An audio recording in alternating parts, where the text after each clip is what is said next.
अस्सलामुअलैकुम जी। Fundamental of physics Halliday Resnick Walker का 10th एडिशन है। Chapter 31 electromagnetic oscillation and alternating current. Problem 33 वो कहता है ईएमएफ इस टूल के साथ वेरी कर रही है।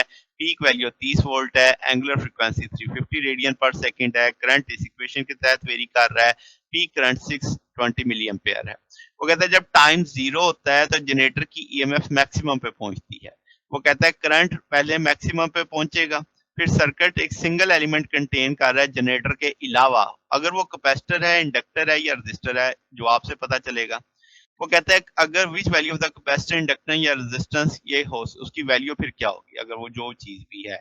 तो पहले तो हम ईएमएफ की वैल्यू देखते हैं जो हमें गिवन डाटा में है। अगर मैं कहूँ इसमें मुझे पीक वैल्यू चाहिए तो पीक वैल्यू तभी होगी अगर सारे साइन वाले फैक्टर का जवाब 1 आ जाएगा। तो साइन वाले फैक्टर का जवाब 1 लाने के लिए इसका मतलब साइन 90 पे 1 होता है, यानी पाई बाई 2। तो आप एक साइकिल में तो नहीं, प्लस 2 एन पाई हम कर देंगे कि जितने मर्जी साइकिल के बाद भी वो पीक वैल्यू ही देता रहे। तो इस एक जनरल टूल के तहत हम लेके चलेंगे। अब जब टाइम जीरो होगा तो हम कहेंगे जाहिर है पहला ही साइकिल होगा तो एन जीरो हो जाएगा, तो हम कहेंगे omega D T minus pi by four को बराबर होना चाहिए पाई बाई टू के।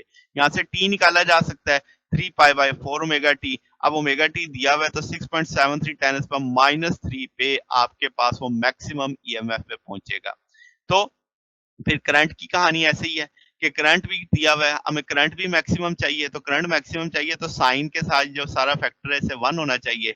उसी तरीके से हम इसे जनरलाइज टूल में 1 ले जाएंगे। जब टी जीरो होगा तो एन जीरो होगा, तो ये सारा फैक्टर पाई बाई 2 के बराबर आ जाएगा। यहाँ से टी निकालेंगे तो करंट 1.12 टेन पर माइनस 2 सेकेंड में एक्सट्रीम पे पहुंच जाएगा, मैक्सिमम पे पहुंच जाएगा।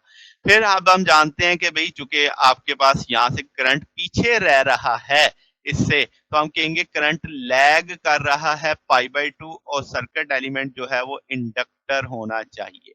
तो आपके पास ये टूल आ जाएगा कि करंट वोल्टेज से 90 डिग्री पीछे है। तो मैं क्या करता हूँ, जो करंट का टूल मुझे दिया था उसको दो टुकड़े कर लेता हूँ। ये माइनस 3 पाई बाई 4 था ना, फेस था, उसे ऐसे लिख लेता हूँ minus pi by 4 minus pi by 2। तो इसे इकट्ठा करेंगे तो ये माइनस 3 पाई बाई 4 ही बन जाएगा। अच्छा जी, तो अब हमें करंट का पता चल चुका है, टूल का पता लग चुका है कि इंडक्टर ही है वो।